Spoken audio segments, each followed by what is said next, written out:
Hello, my name is Father Charlie Bouchard, and I'm here today to offer you a word of hope or a few thoughts about the readings for Monday, August 18th, or Monday of the 20th week in Ordinary Time.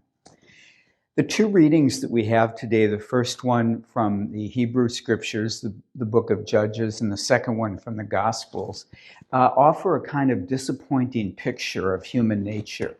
In the first reading, we have a recounting of the judges who God sent to the Hebrew people because they kept repeatedly falling into sin.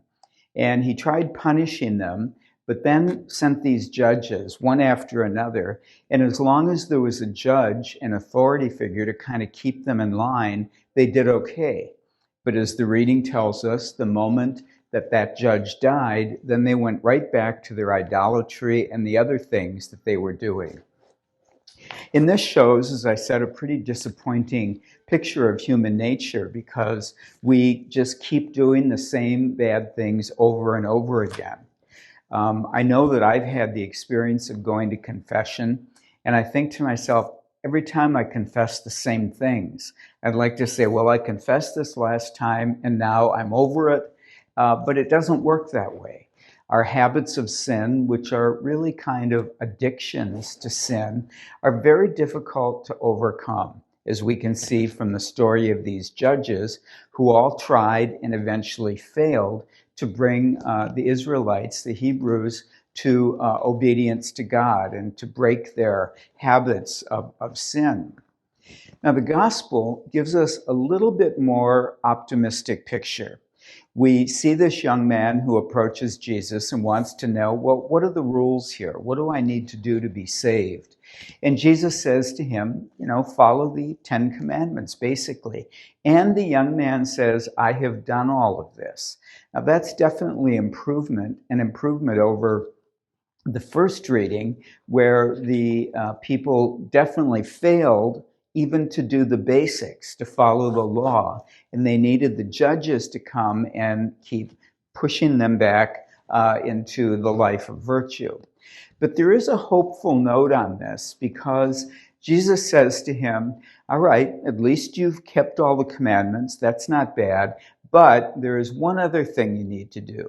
You need to have a conversion of heart so that it's not just a question of following specific commandments of the law, but rather changing your heart, opening it to God's grace so that you can embrace the life of goodness and morality with enthusiasm rather than having to be pushed and prodded. So as we read these readings, I think we can always be aware that our own sins are repetitive. They don't go away like we would want them to do. But the hopeful part is that I think we see this glimmer in the gospel of the young man who was sad because he had a lot of possessions and he understood what Jesus was saying and what this was going to require of him. It was, I think, a moment of grace for him in which perhaps his life began to turn around and become a life of virtue, a habit of doing good, rather than a habit of sinning.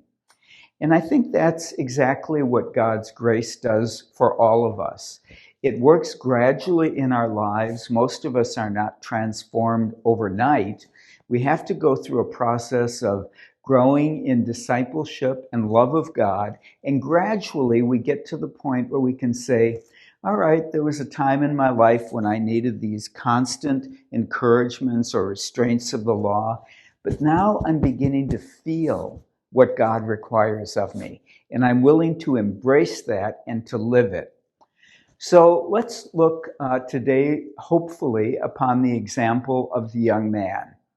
It says that he went away sad, but it doesn't say that he failed to accept God's grace or that he rejected it.